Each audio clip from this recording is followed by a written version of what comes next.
Forgotten Stories from My Village Harwai takes us into the heart of rural India and gives us an idea of what life was like when the struggle for freedom against British rule took place. It has dramatic stories, pots of gold uncovered by a farmer while ploughing his fields, a spectacular jail escape, the impact of caste division and social boycott, and more. Set in rural India in the 1930s and 40s, this book gives a ringside view of how the freedom struggle affected families who were committed to it. It links the way people lived, thought, and behaved to the making of modern India. In this book event, some of the participants have read out short clips from the book and shared personal stories from their own families, including some aspects of the era which are not covered in this book. Let's start with the author introducing himself. My name is Hari Govind Narayan Dubey. I was born in a small village in district Memphis of Uttar Pradesh. My father was a farmer, but he never took to farming. He was a good wrestler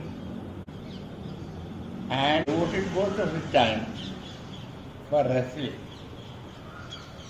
Later on, he came in contact with the fighters of the area and joined them. So, as we know, Mr. Dubey's father was in jail for his participation in the freedom movement almost right through his childhood. And one of the things that he told us about was how he would come home from school and he'd find the police surrounding the house and they'd be ransacking it and taking away whatever they could find. What we're doing now is a quick reading and Mr. Dubey will speak again. In March 1930, Gandhiji marched to Dandi and made salt on the beach, an activity which was illegal under the British government, which imposed a tax on anyone in India who made salt. All over the country, hundreds and thousands of protesters marched up to their local authorities and made salt in their presence, inviting arrest. My father was one of them. For breaking the salt law, my father was sentenced to a jail term of 1 year imprisonment and a fine of 100 rupees. By the principles of the Indian National Congress, nobody who was arrested for participating in the freedom movement would pay a single pai to the British government. As per the prevailing law of the British government, the police and revenue departments were entitled to go to the prisoner's home and seize any assets that could be used to recover the amount of the fine. A fine was also imposed. The government has to collect the fine from the belongings we had. So my mother, just after cooking the meals, used to put all utensils in some nearby house. She never kept anything in her own house. Even the food grains were kept in some other house. Living under the British. So we've got one sense of it from Mr. Dubey's narration, but as we know, I think most of us know this, it was a very complex time. And I'm showing you this photo of two people who most of us know. This is Sarla and this is Madhvi. Sarla's father, Radhakrishna Advani, was the Inspector General of Prisons stationed in Yeroda Jail. And at the same time, Madhvi's father, Vishnu Shahani, was in Yeroda Jail, imprisoned for protesting against British rule. Socially, they were friends. Their families had Sunday lunches together. But Radhakrishna Advani was well known for being the strictest jailer who took his job seriously. So it was a very complex time. And there are many of us here who are conscious of the fact that we owe our social and cultural capital to the fact that our ancestors took the opportunities of education and employment offered by the British. And I'm going to ask Myrna to tell us something about her family during British times. Thank you. Well, I was just 5 years old at the time of independence. and my grandparents had all expired before I was born.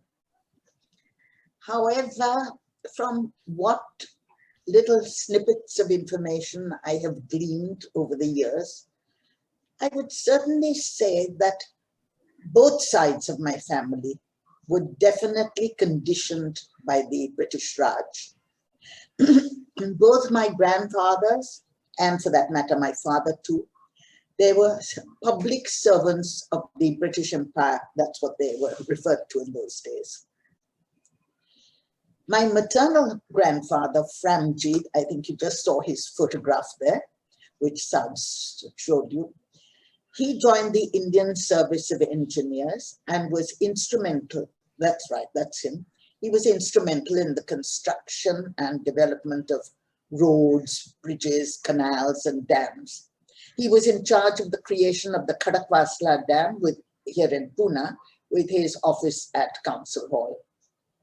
At the same time, his services were loaned to the Education Department, and he lectured at the Pune Engineering College. His passion being in the subject, in the abstract subject of mathematical physics. Subsequently, he was appointed principal of the college.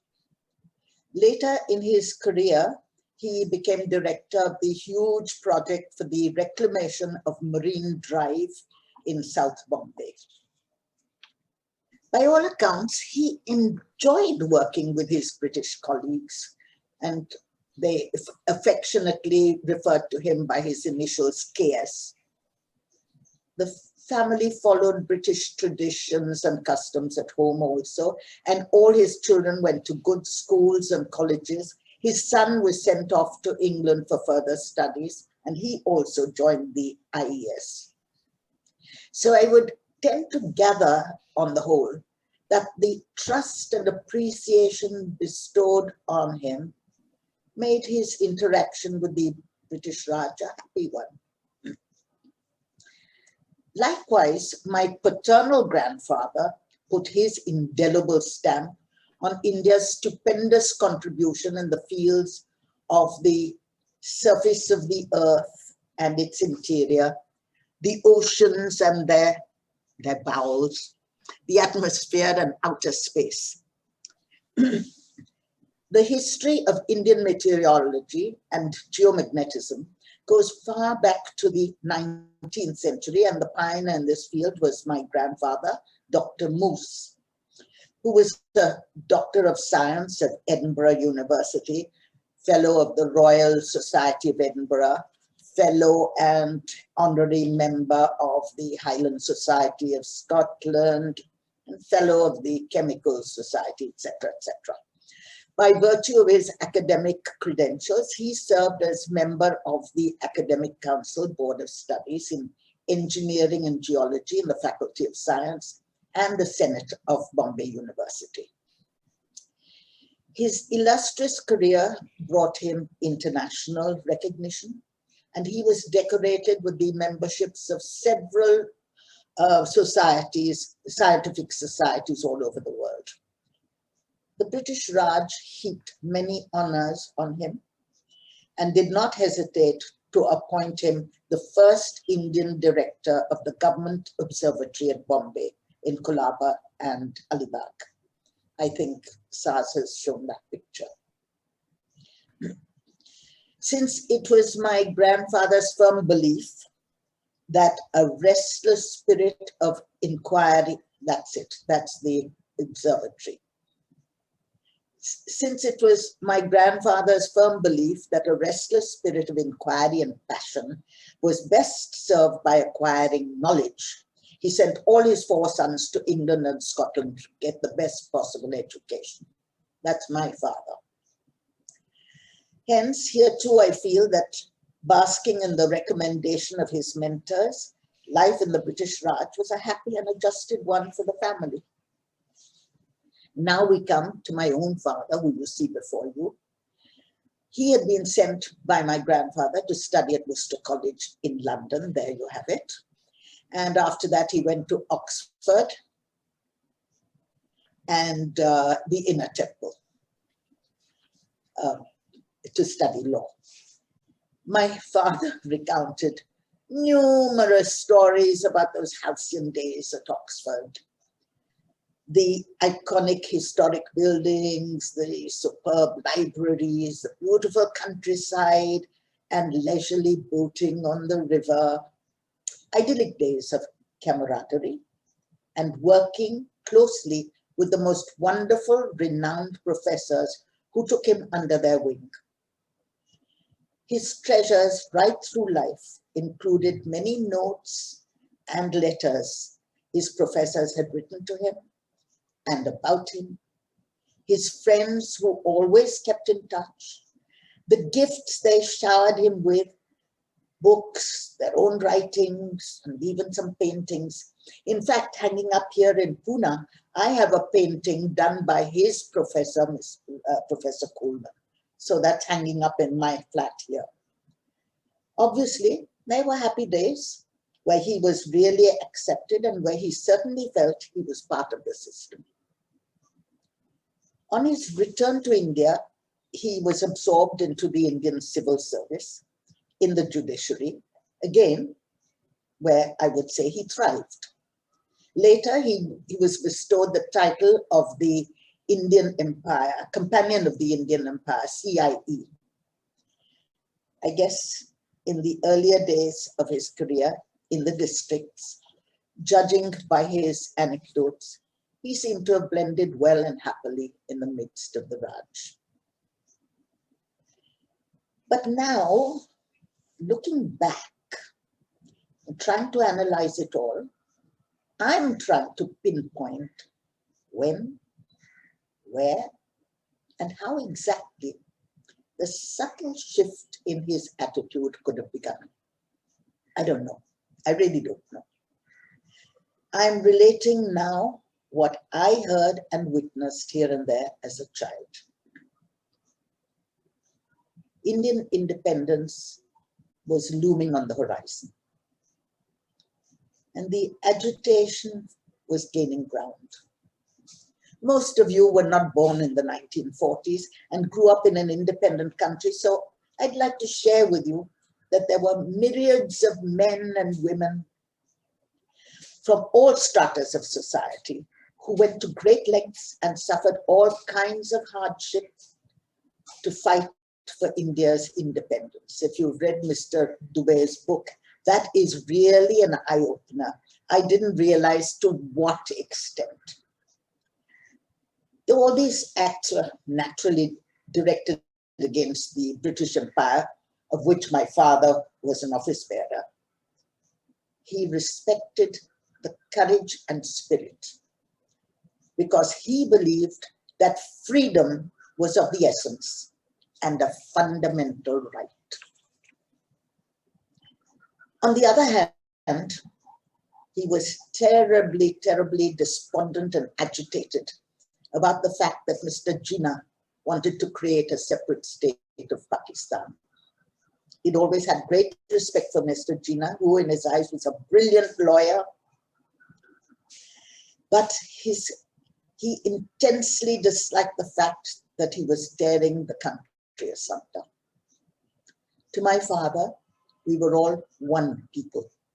We had lived together for centuries, happily intermingling with one another, Hindus, Muslims, Sikhs, Buddhists, Jains, Christians, Jews, and even the Parsis. My father firmly believed that the schism created by the divide and rule policy of the British would come to naught after independence, and we would be happily reunited again. Optimistic to the nth degree, don't you think? Anyway, now I'm beginning to see the palpable shift in my father's attitude. There was no question of his loyalty to the crown right to the very end. But I can't describe to you the excitement in our house as Independence Day was drawing closer. The day finally arrived. We were in Pune at the time. My father was the district and sessions judge here under the British regime, of course. We lived at Sangam, the iconic heritage bungalow, which even today houses the judge's residence. We had a flag post in the garden and raised the flag every morning and lowered it every evening. My father was very insistent that I be a part of the ceremony. I remember I used to boast to all my school friends that I raised and lowered the flag every day.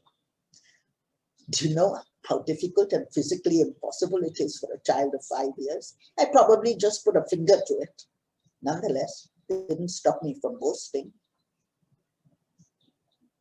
After independence, the newly formed government appointed my father as the first judge of independent India for the entire Pune district.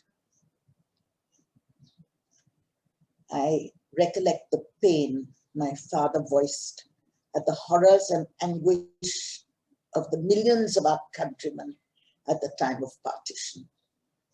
And most of all, I remember the great respect he had for Gandhiji. He would always speak about him in revered tones. In his own words, rendered in the speech he delivered to the public and members of the bench and bar assembled on 31st January 1948, just after Gandhiji's assassination. He called him an astounding figure in stature far above the ordinary mortal, with an unbending spirit of service to humanity, a doughty champion of the poor and oppressed who broke the shackles of slavery. He went on to say that it was now up to each and every one of us to carry the torch of freedom, truth, nonviolence, and justice for which Gandhiji had fought and died. My father repeatedly pointed to the Constitution of India, which according to him was one of the finest works ever created, where Mr. Ambedkar has stipulated in the preamble itself that India was to be a sovereign, socialist, secular, and democratic republic. And the objectives are to secure justice, liberty, equality to all citizens and promote fraternity to maintain the unity and integrity of the nation. I remember years and years later, when I was in my teens or maybe even older, he and an old colleague of his were mulling over the days of independence. And I overheard his remark to him: if you remain with closed eyes, the dawn will never come. And then I recalled that this is what he used to say to my mother all the time. Hence, I do believe that although my father had blended in so well with the British Raj and was part and parcel of it, finally it was his own ideals and convictions that must have slowly drawn him away from the colonial past to the present. He recognized that the laws imposed by the foreign rulers for their own benefit required a shift to laws whereby we govern ourselves with dignity, justice, and pride. To him, the concept of freedom was all-encompassing. He hoped and believed that our freedom and independence would be, as in Tagore's dream, a haven where the mind is without fear and the head held high. Well, thank you. That's thank what you, I have to Mona. Thank you very much for sharing your family stories. And people, before we go back to the book, I'll just quickly tell you something about Myrna, which you might not know. Like her father, Myrna also got admission into Oxford. But it so happened that she completed school when she was 13 and college when she was only 17. So she couldn't get to Oxford for a full year. And who wants to wait for a full year? One day, a friend of her father who was spending an evening with the family asked if she'd like to be a management training at Tata's. So she took it up. And by the time a year had passed, it was time for her to leave for Oxford. She'd been offered a permanent job with Tata's. So that's what she did. She worked first with Investment Corporation and then Lakme. And after 13 years, when her husband was transferred to Delhi, she quit. And there also, she did some interesting assignments. One was with the Asian Games and another with the UNICEF for the world premiere of Gandhi. As we know, Myrna also continues to volunteer with many NGOs, UNICEF, HelpAge, Spastic Society, Indian Cancer Society, and others. And of course, she's an excellent presenter and was always interested in dramatics, elocution, and debate. And she's been on stage in Bombay with Shakespeareana, Theatre Group, Theatre Unit, British Council, All India Radio, Adi Marsban, Nissim Ezekiel, USIS Dramatic Circle in Hyderabad, and others. And the point of all this, of course, is the value of education. And, you know, Mr. Dubey's mother, she was responsible for making sure that her children got educated. And let's listen to him telling us what a difficult time he had going to school. Schooling was very tough. Anybody who wanted to study beyond 4th standard has to stay where the school was. My village was at a distance of 10 kilometers from that school. After doing my 4th standard and getting a scholarship, my mother sent me. My elder brother was also studying with me in the same class. We have never used shoes. We have to walk barefoot. In the morning, it was not very difficult. The sun rays had started to come and we could see a path on which we were traveling. But when we were coming back in the night, it was all dark. And many times I used to have 2 or 3 thorns inserted in my face. My mother managed to take out all those thorns. Summers, the school started at 7, ended at 12. At that time, we had to face a big problem. The ground was very hot and we had to come 10 kilometers without any food. We used to run from one tree to the other tree on the banks of the small canal so that we could get little cool and again start for the next. Many times I had blisters in my feet. My mother was very strict and she never allowed us to miss even one day. It is unimaginable how much effort she was putting in getting us educated. So when Rita and I were talking about the book, and this was the part which struck her also most. So before I'm going to ask Rita, you please take the floor now and go ahead with whatever you want to talk about or whatever you want to share. Thanks. I'll read an extract from Dubeyji's book.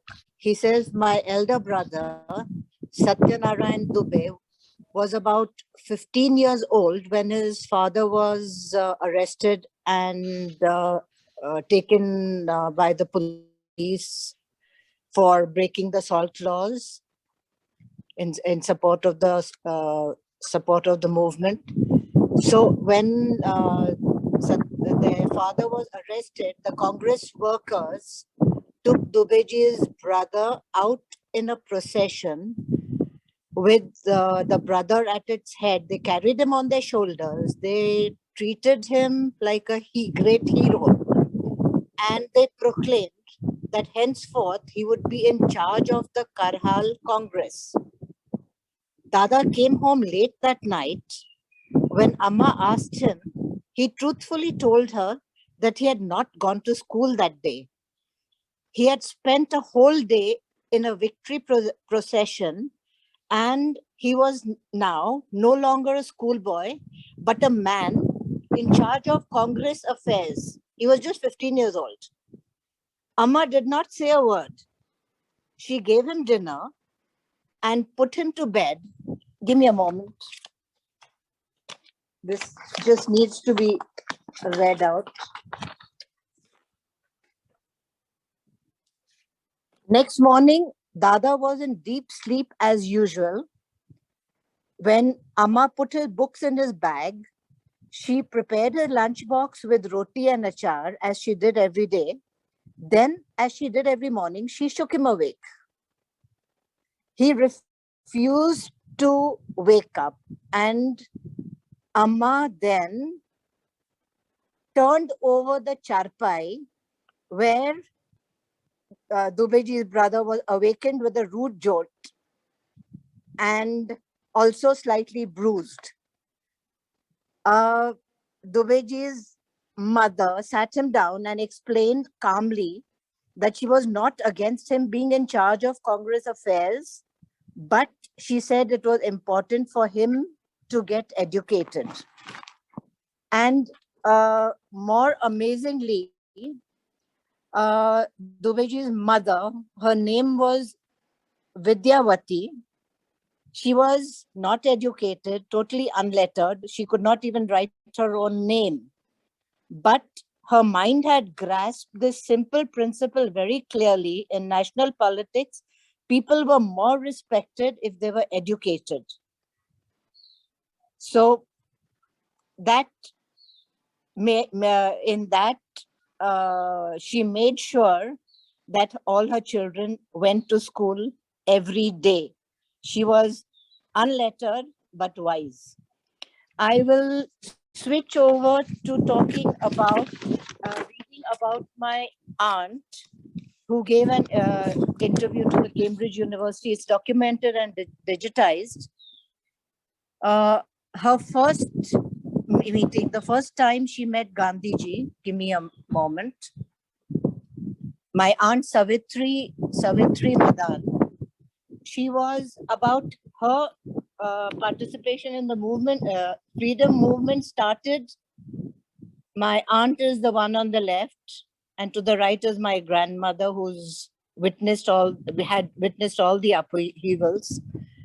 My aunt was just about 8 years old, and I'm reading from her interview.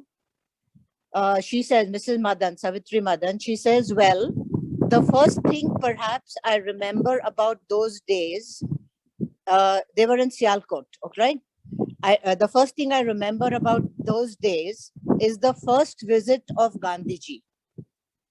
I was a small child of about 8 years, and there was a huge meeting of women. I had never seen so many women collect at one place. However, we had all gone there, and it was like a big sea of women coming over, and I could not follow much of what Gandhiji was saying. But when the meeting was halfway, he stopped and he started appealing to women.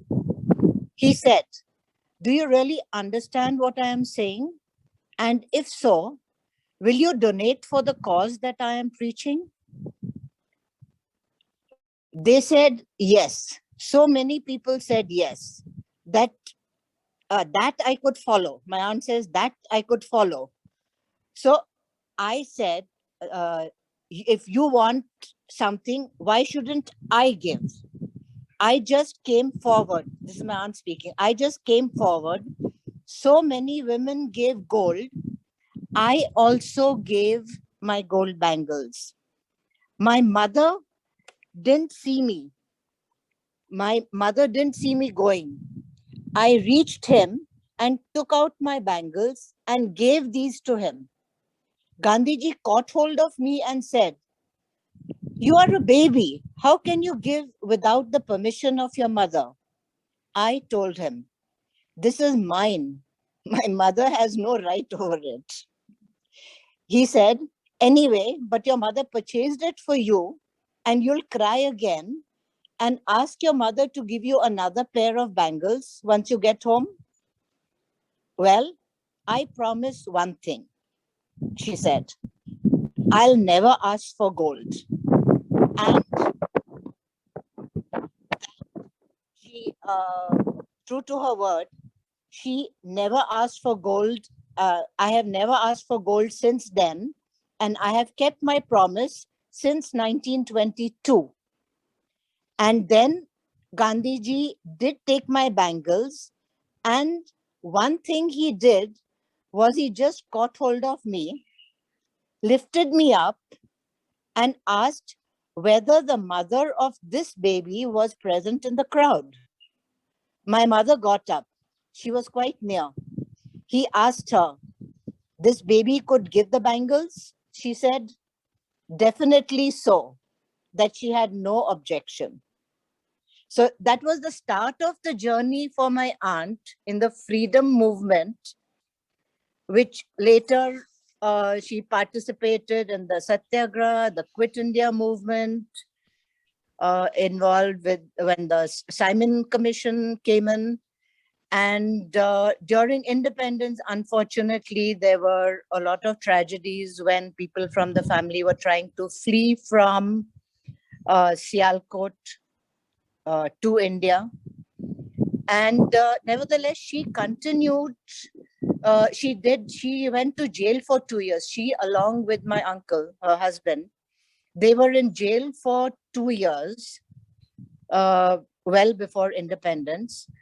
And after independence, she continued a journey that started at the age of 8.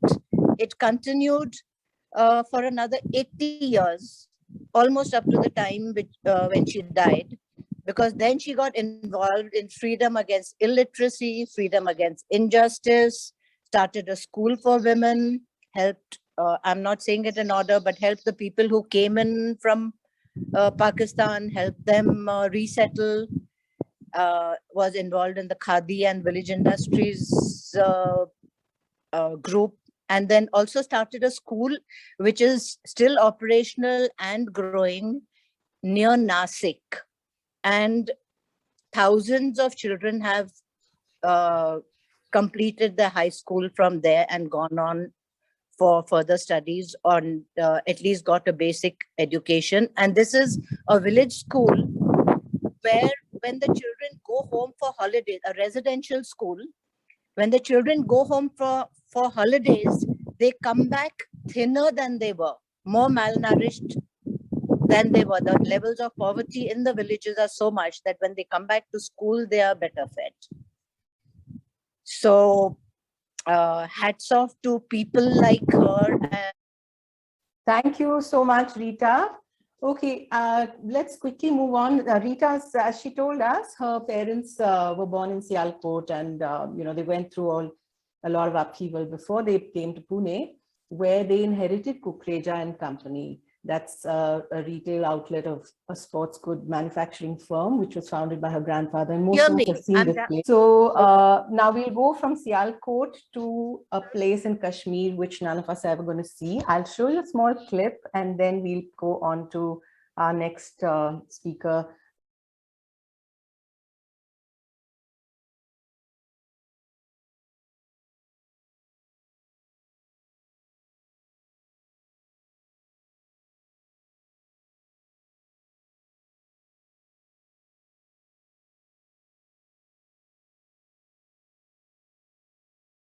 नाज़रीन, आप देख सकते हैं कि ये दुकानें बहुत कदीम दुकानें हैं और ये सिख बल्कि हिंदुओं के दौर में ये तामीर हुई, और इन दुकानों को देख के हिंदुओं के तर्ज़ तामीर का हमें बड़ी अच्छी तरह अंदाज़ा होता है। ये जो आप दुकान देख रहे हैं, ये 1922 में तामीर की गई थी। इसके मालिकों के नाम लाल चीना राम, शाह कुलदीप और चिरंजू लाल था। ये दुकान लाला सन्नत राम और जीवन राम शाह ने ईस्वी सन के मुताबिक मई 1929 और देसी यानी हिंदुओं के सन के मुताबिक 1986 में तामीर की थी। नाज़रीन, कस्बा हटिया दुपट्टा की तारीखी अहमियत जानने के लिए हम कस्बे के एक उम्र रशीदा शख्स से बातचीत करेंगे। इनका नाम गुलाम रसूल है और ये 1922 में इसी कस्बा में पैदा हुए। हिंदू और मुसलमान इकट्ठे थे, भाई भाई। मरना जीना भी हमारा इकट्ठा हुआ करता था। जिया हिंदू सिख मुसलमान 3 कौमें यहाँ थी। एक घंटा हमारा हुआ करता था। कैसा, हम मुसलमान क्लास में बैठकर अरबी पढ़ते थे, अरबी हमारा टीचर आता था, और हिंदू भी बाहर चले जाते थे शास्त्री पढ़ने के लिए। सिख भी बाहर चले जाते थे क्लास से 1 घंटे के लिए, वो अपनी गुरमुखी ये पढ़ते थे। 1 घंटे के बाद फिर सब हम क्लास में फिर हाजिर हो जाते थे हमारे साथ। वो भी दिवाली एक दिन हुआ करता था। वो चिराग देखे इन दीवारों पर, ये जगह ये चिरागों से भरे हुए थे। रात को तकरीबन 12-1 बजे तक बड़ा शुगल हुआ करता था इस बाजार में। और घरों में भी, मकानों पर भी वो मिट्टी के दीवे थे, छोटे छोटे हुआ करते थे ना, उनमें बत्ती तेल वगैरह वो भी बालते थे। बहुत चिराग होता था दिवाली वाले दिन। इस वक्त हम गोगल चंद की दुकान के सामने मौजूद हैं और आप लोग ये देख रहे हैं कि इस किस्म के ये कुछ दिए और मोमबत्तियां रखने की जगह है। और ये इस चीज़ का वाज़ह सबूत है कि मुख्तलिफ मौक़े पर, मुख्तलिफ तकरीबात के मौक़ों पर यहाँ पर दिए जलाए जाते थे, चिरागां किया जाता था। So we just saw a shuttered shop that once belonged to Gokul Chand. I'm going to call Kalpana, whose husband is Gokul Chand's grandson, to tell us some family stories about this very beautiful place.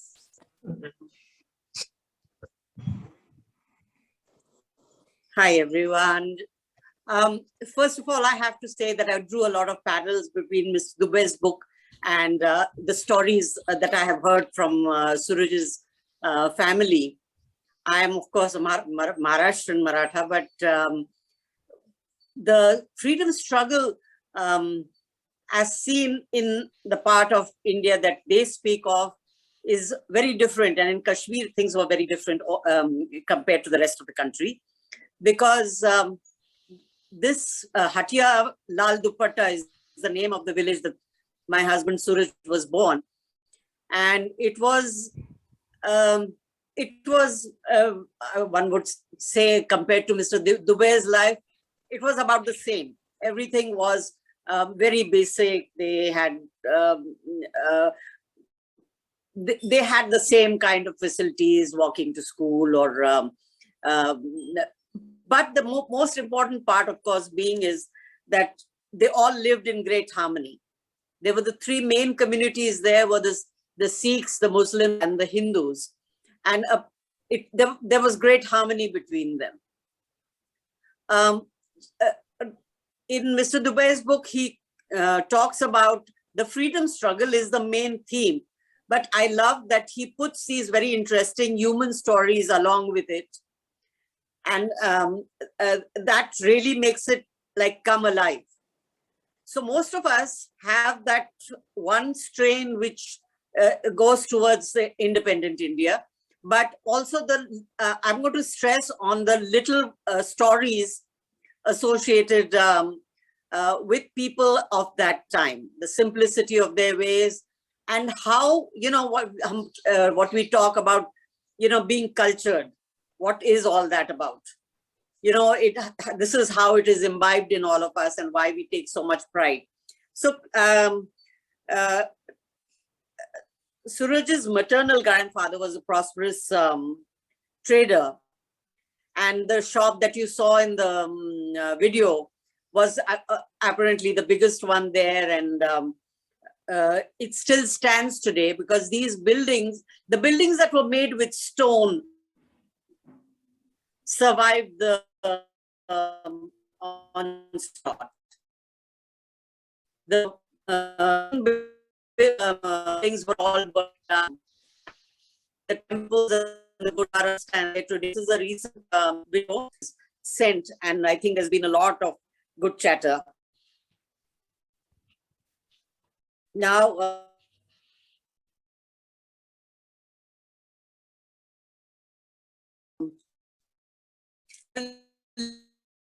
it is in Pakistan occupied Kashmir, but all the ladies had to wake up in the morning before dawn and go and fill water for drinking, uphill, come down and bathe and wash their clothes and everything. And it had to be done before the men woke up, and life was tough in every way. The water's there. If anyone's been to J&K, any of the rivers there, you cannot even put your finger in that water. It's so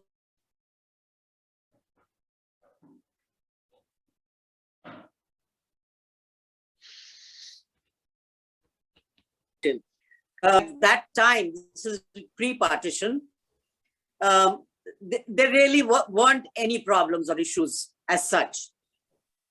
But all this changed post-independence. When they were not raided by the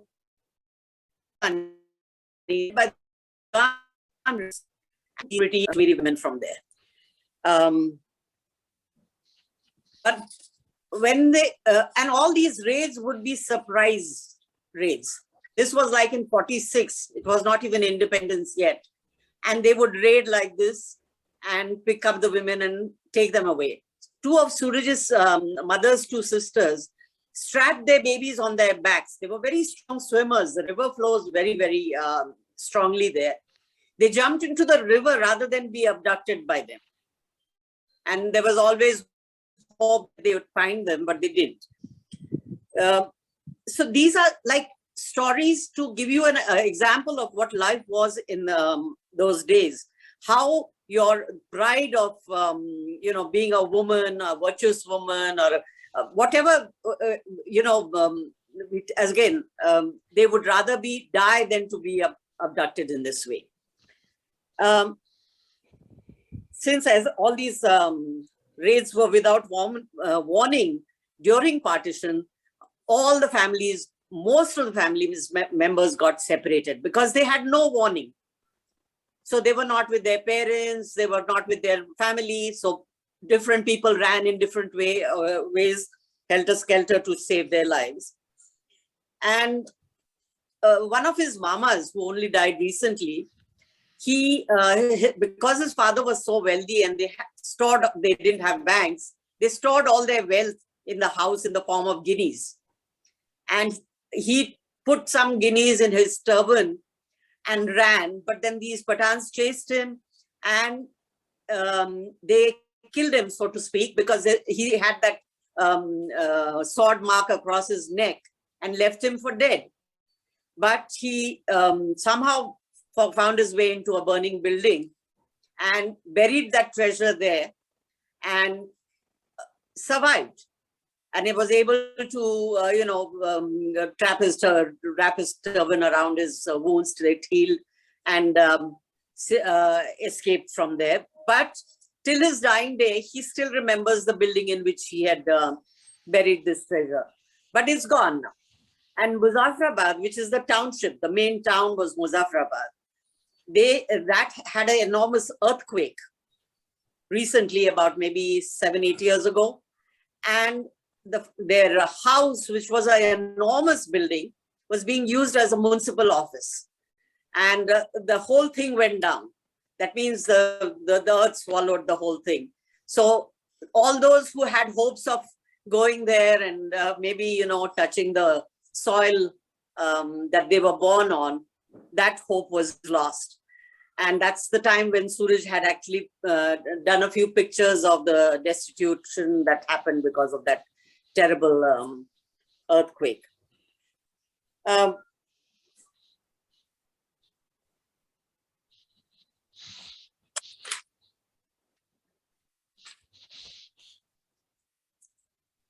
My point, I think, which I had talked to Saz about, was that these may seem like very, very ordinary stories, interesting stories that families carry. And of course, there are many more.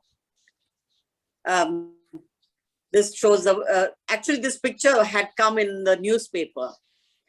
And I remember, you know, Suraj having a tear in his eye because that's where he was born. And there's nothing left of that place. But this Hatia Lal Dupatta is the only one preserved. It's not been developed because the highway runs through it. And actually, if you, obviously the shop and the thing still stands.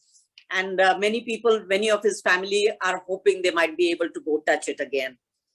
I want to just stress on the fact that the mutual respect of love that existed between the two communities is unbelievable.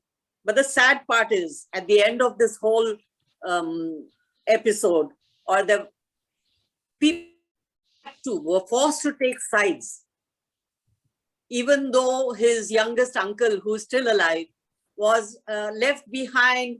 A Muslim family kept him for a year and a half and somehow managed to get him into an army convoy and got him across after a year and a half. They were all in refugee camps. Their lives were totally, you know, ruined. But this was a choice they had to make. It wasn't because there was a conflict between them, but they had to. I mean, the Muslims had to stay back in Pakistan, and the Indians, the Hindus had to come into India. But it was not by choice.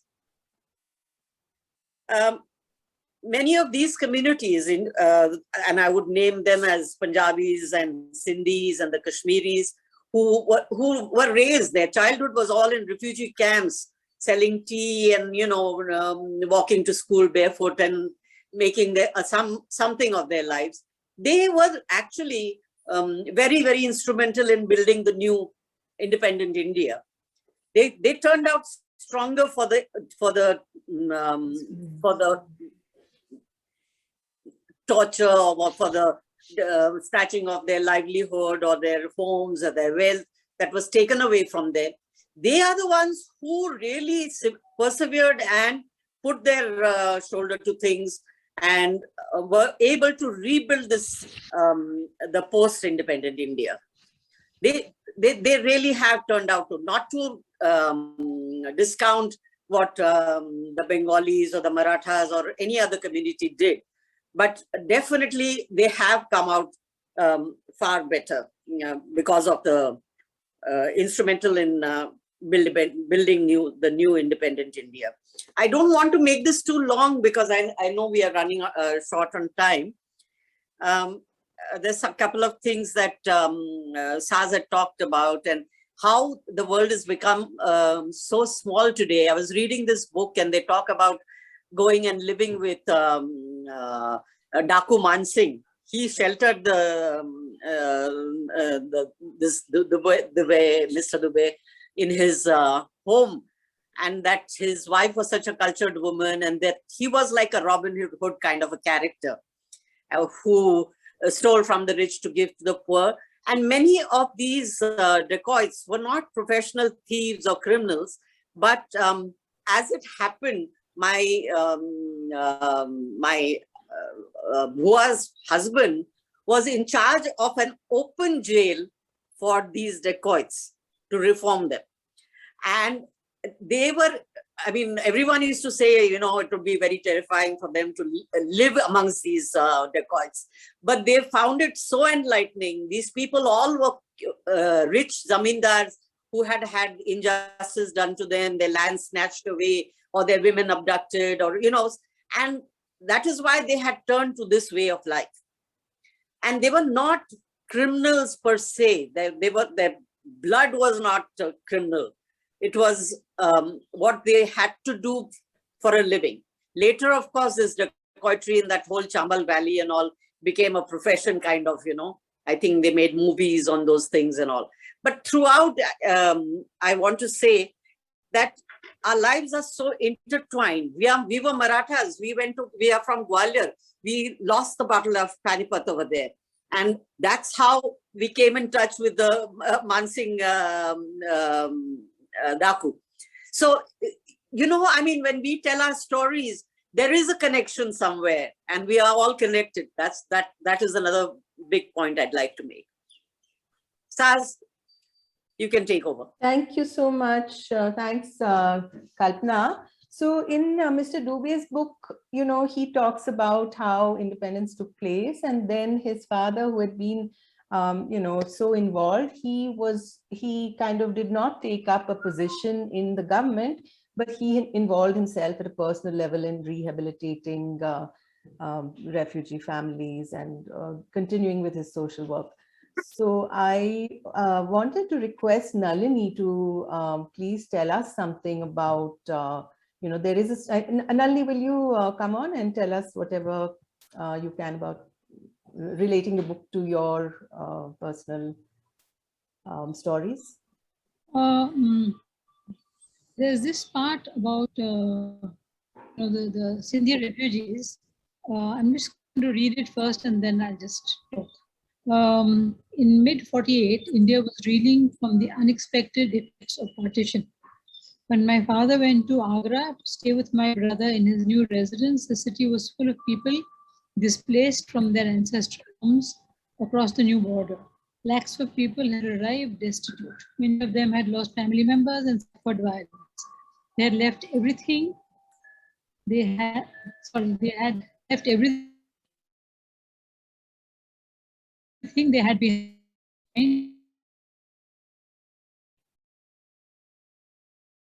And they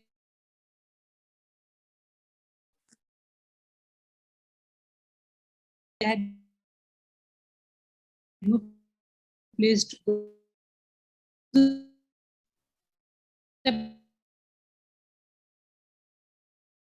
Need of help, throw them.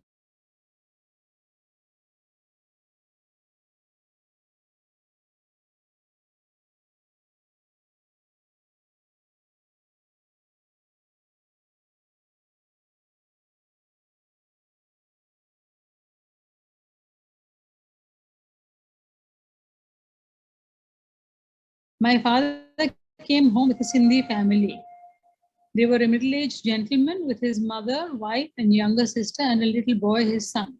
They ate, rested, and told us their story. Next morning, they washed their clothes, put them on again, having nothing else to wear. The gentleman went to the wholesale market, bought a large sack of sugar, and sat down with it on the pavement in a crowded bazaar area, selling it slightly cheaper than the other retailers. When the sack was empty, he sold the sack too. They ate our food for just 2 days. By the third day, they had become self-sufficient. Later, the elder son joined them. I don't remember their name, but we used to call the gentleman Sain, the Sindhi form of address. They had come to Agra with nothing. Within a few years, they were running their own factory. Most of the refugees settled into lives of their own, and things went back to normal. We had a flourishing shoe industry in Agra. Within the next 2 decades, the majority of it was owned by the Sindhi settlers. Over time, many moved to Chennai. So, I mean, I think there is the essence of this is that there's a certain die-hard spirit that the Sindhis have. Given that they lost everything in partition, I mean, as far as the Punjab is concerned, there is a Punjab on the Indian side of the border, but there is no Sindh here. So every Sindhi, every Hindu Sindhi was displaced, had to move to India and nowhere to go. And yet, you don't say Sindhi. They have always been able to provide for themselves and their families, and most of them have done really well. I mean, one example would be Mr. Ram Jethmalani, who was one of our leading lawyers. He told me that he came to Bombay with 10 rupees in his pocket. His parents were living in a refugee camp. And we all know where he went on to, you know, in terms of his career. So I think it's just part of the Sindhi resilience. Now, in my personal life and in my family, there was no great partition stories because my father and his family were in Bombay before 1947. In fact, they were in Pune soon after. And when the hordes of refugees started coming across the border, And those included their own families. My mother's family had nothing, they had to just flee, and many other relatives. And they would come to Bombay because, not that they knew too many people, but they came anyway. And my mother told me that she used to go to the railway station every day, receive people who were coming, the next morning take them to the ration office to get them a ration card, because they had to establish that they were, now Indians, and just take care of them. My parents lived in a house in Koregaon Park, and I recall her telling me that they had a huge family in every bedroom. And when they had no space left, they asked the neighbor for space, and she gave them the hayloft, which was just next door to us, where there were cows downstairs, but they said you can, park whom you want upstairs. So although my parents themselves didn't flee, they were already here, but I mean, they had enough family members who came in. In fact, my mother's family had nothing, and they managed to establish themselves. They moved to Calcutta, and they did extremely well for themselves. So I think partition has taught different people different things, whether you had to escape with your own life or you reached out and helped others. In that context, I think Saz wants me to tell you that soon after partition, there was a Sindhi refugee camp in Pimpri. And all those who came from across were dumped in these barracks and whatever accommodation there was. My mother, my mother was, and a group of her like-minded friends, who I think had already started doing some kind of volunteer work, went to Pimpri once to this camp and found a bunch of kids, all these kids who had come from across, just playing in the mud, because there was no question of school, there was nothing to do. And unfortunately, I mean, there were not enough schools anyway, and certainly none in Pimpri. Also, these kids came from Sindh, so they only knew Sindhi. They had come from Sindhi medium schools. So a group of women, including my mother, set up this school in a cowshed in Pimpri. It was coming from 1948 on, 49 actually, we got the date of establishment. The school is still running. I am currently the head of the trust. And from a handful of kids in a cowshed, we now have over 10,000 students, starting from pre-primary and going up to MCOM. So, Saz wanted me to show pictures and things, but, it was a small little school. They first built one block, then added another block, and, kept doing bits and pieces. And a few years ago, since I got involved, we sadly had to demolish the old structure because it couldn't accommodate the students. We have 60 in a class. Not the ideal, but that's what we have. And we couldn't accommodate 60 kids in one classroom, and there was no way to expand the room, so we had to knock it down. We now have a spanking new building, beautiful big building. And yes, the school continues to run. We no longer have our Sindhi medium, because nobody wants to study Sindhi, but because it's a community school, our trustees are all Sindhi women. We have insisted that all our Sindhi students have to take Sindhi as a subject to keep the language alive. I mean, I just about speak Sindhi. In my home, my children don't speak, so it's sad, but one only gets this consciousness when one is older, that you have to keep your language alive.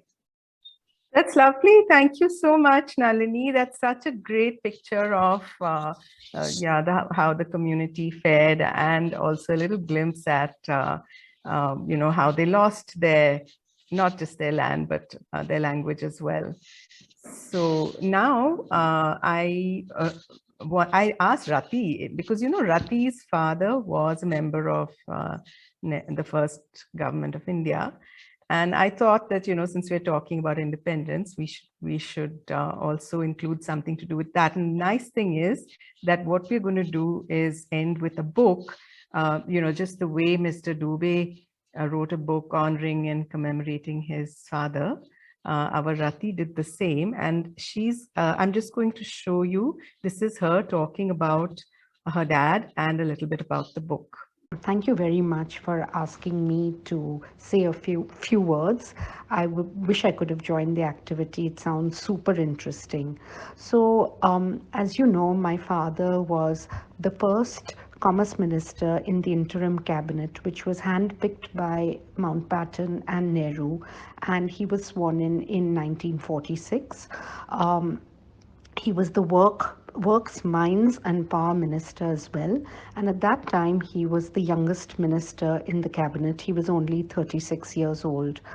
In 1948, in response to the communal riots, Nehru and Vallabhbhai Patel wanted to appoint a cabinet minister to manage the special emergency committee that was set up, and my father was chosen for this role, I think predominantly because he was neither Hindu nor Muslim, he was Parsi. My father was never very keen on politics. He was really mentored by Vallabhbhai Patel. And so in 1950, he returned to Bombay. He was very devoted to his mother, and his mother was increasingly unwell and older, getting old, and he wanted to spend time with her. He was a minister and in politics way before I was born, and my mother was on the scene. Like all good Parsis, he married much later in life. So he was 45 years old when he got married, and he was 47 when I was born. So sometime in 2010, when he would have been 100, I put together a book which is called Remembering My Father. And one of my cousins, a much older cousin, had developed a scrapbook of newspaper cuttings, black and white photographs, and so on from those days. With the help of another lady, I did a lot of research, and it took me about 3 years to put together the book. I printed about 500 copies, and I have only distributed them to family and friends. My father was, of course, a devoted dad to us, to my brother and me, a very eminent businessman and a philanthropist. He passed away in 1986 at the age of 76. He had a heart attack while he was in London. And of course, I had just got married that year. I have wonderful, fond memories of my father. He did not talk to us too much about his political days, but I have tried to, that's possibly the reason why I started this search of putting together content, documents, photos, whatever I could lay my hands on into the form of book, so that it could be there for not only our children, my nieces, but also for generations to come. Thank you, Saz, for this opportunity to speak this. Right, so that's what we have for today. I want to quickly introduce Gomti. Gomti, would you like to come? She's a visitor to this event. She's from Calcutta. And Gomti was actually the principal of the Bombay International School for many years. As you might know, our dear departed Gladys was one of the founders of that school. And Gomti also has done many other things. But Gomti, would you like to talk about anything connected with this event? I feel very close to Sindhis because the year that we came from Delhi to Bombay before the partition in 1946, we stayed with a Sindhi family in Santa Cruz, had a beautiful mansion in those days. And we were given a huge suite of rooms. One of the things Gomti remembers, which she told me some time ago, is about during the influx of partition refugees, the hospitality that they received. Yes. It was, yeah. Yeah, you know, the family which gave us shelter in those days when we came from Delhi and no place to stay was the Savaldas Madhav Das, the Sindhi family. Their surname was Wadhwani, but they never used that. They were known as Savaldas Madhav Das. They were cotton brokers. So cotton was a staple crop in Sindh. Obviously, the soil must have been so good. Thank you so much, Gomti. That's a lovely image. Is Yeah, there thank you for anyone else being- who'd like to share or ask or anything? Saz, the point we make is how well we are all connected. That's it. Absolutely. We're really all one. Yeah. So on this happy note, I'll Thank you, Saz. thank you all for being part of this, and thanks so much for your contributions.